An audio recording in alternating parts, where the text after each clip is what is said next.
na nag-grand callback, bali yun yung parang second screen. Gusto ko yung grand callback na para may casting call sila. Pero may mga dumating doon, hindi lang talaga nagpapunta ng media and hindi rin nagpa-post sa mga girls para at least pagdating ng press presentation on July 8, pasabog, makikita nyo ang mga candidates. Kabog! May mga, pwede Sana ka may mag-chika kasama ng si mga Jusa. clue. Wala ka na sa Sibungan. Meron ba kayong grand callback sa Cebu? Ay! Pasabog naman si Mother Kaylin Trajano. May pag-gift siya.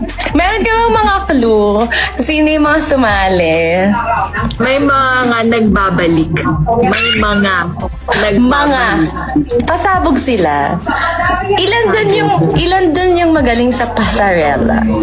Yung as in talagang, ay, rampadora to, ganon. Yung iba na bumalik, hindi ko masyadong napanood ng pageant nila. Pero yung dalawa, pasabog talaga.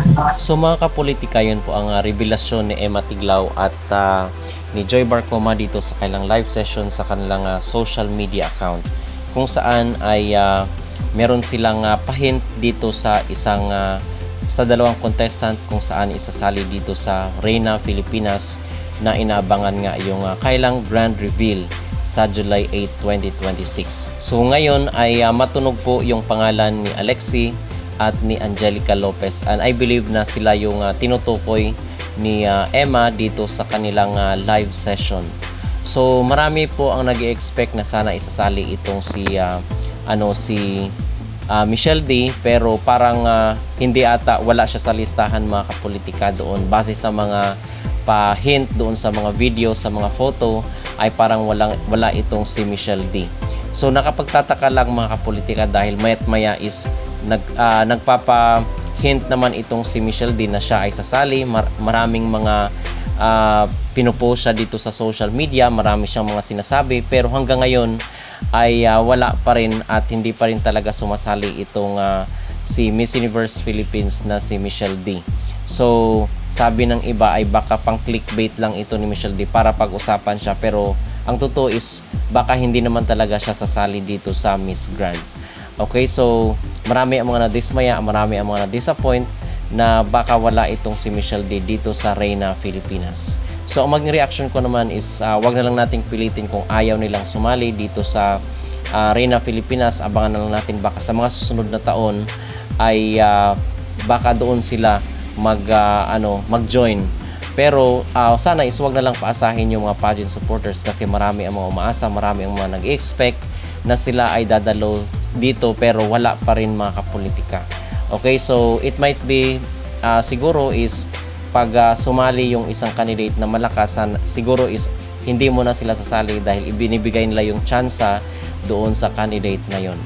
Okay, so marahil ganun mga kapolitika. Katulad dito kay Bea Milan, marami ang mga malakas at mga veterana sa beauty pageant na gustong sumali pero nag-back out sila mga kapolitika dahil gusto nilang bigyan ng chance yung ibang mga candidate na gusto ring manalo dito sa mga beauty pageant competition na ito.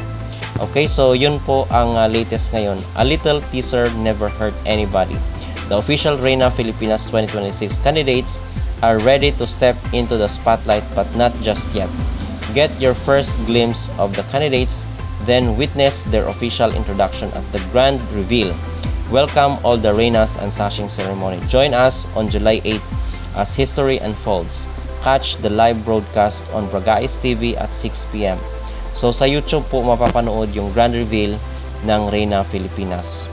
At on top of this mga kapolitika, dito naman po tayo sa Miss Universe dahil nasa top 1 list po ngayon si Bea Milan dito sa mga frontrunner ng Miss Universe 2026. Number 1 si Bea Milan, number 2 si Puerto Rico, number 3 si Myanmar, number 4 si Paraguay at number 5 si Argentina.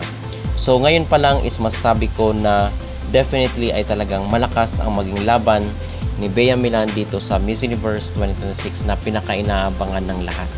Okay, so yun po ang ating pinaka-latest na update dito sa mundo ng beauty pageant. Sino kaya mga kapolitika ang tinutukoy ni Emma Tiglao at ni Joy Barcoma kung saan ay sasali di umano dito sa Reina Filipinas? mag-comment down below at huwag kalimutang mag-like at mag-subscribe na rin kayo para updated kayo sa ating mga latest issue. Xin ciao. Patulog na ako dapat.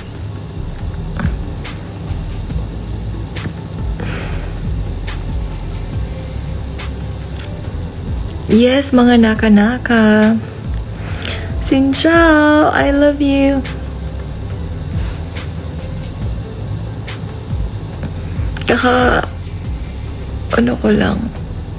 Kaka-fly ko lang from Vietnam. Ngayon naman nasa Singapore.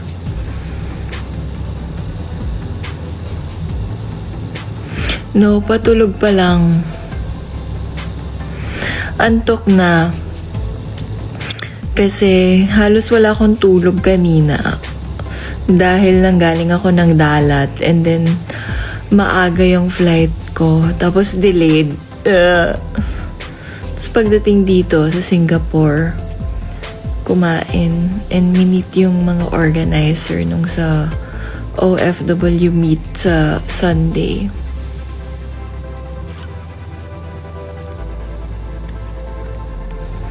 May lakad ako sa Batangas soon. Wale.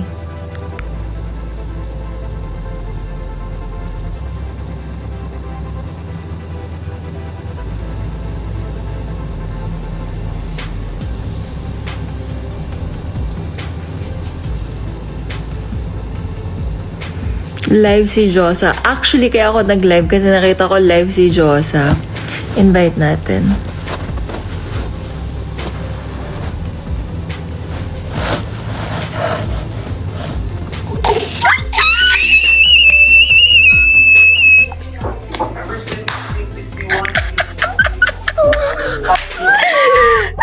Namiss kita, te.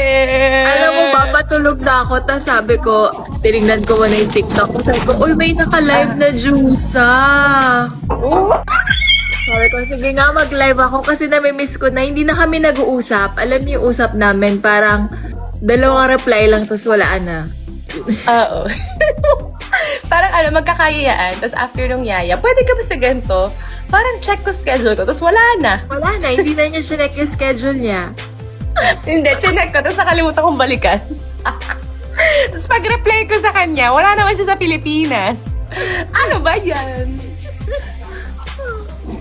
Ay, ito na. Dahil nandito ka na. Oo. Kamusta ang Reyna sa Pilipinas? Okay naman, kanina. Pilipinas. Pilipinas. Reyna, Kamusta? okay naman. Kanina nag-grand callback. Bali yun yung parang second screening. Ito ko yung grand callback na para may casting call sila. Pero may mga dumating doon, hindi lang talaga nagpapunta ng media and hindi rin nagpa-post sa mga girls para at least pagdating ng press presentation on July 8, pasabog, makikita nyo ang mga candidate. Kabog! Malay May mo mga, kasama pwede si ka Jusa. mag-chika ng mga clue. Wala nga na sa Sibungani. That pala. Meron ba kayong grand callback sa Cebu? Ay! Pasabog naman si Mother Kaylin Trajano. May pag-gift siya. Meron ka bang mga clue? Sino yung mga sumali? May mga nagbabalik. May mga nagbabalik. Mga. Pasabog sila. Pasabog. Ilan dun yung magaling sa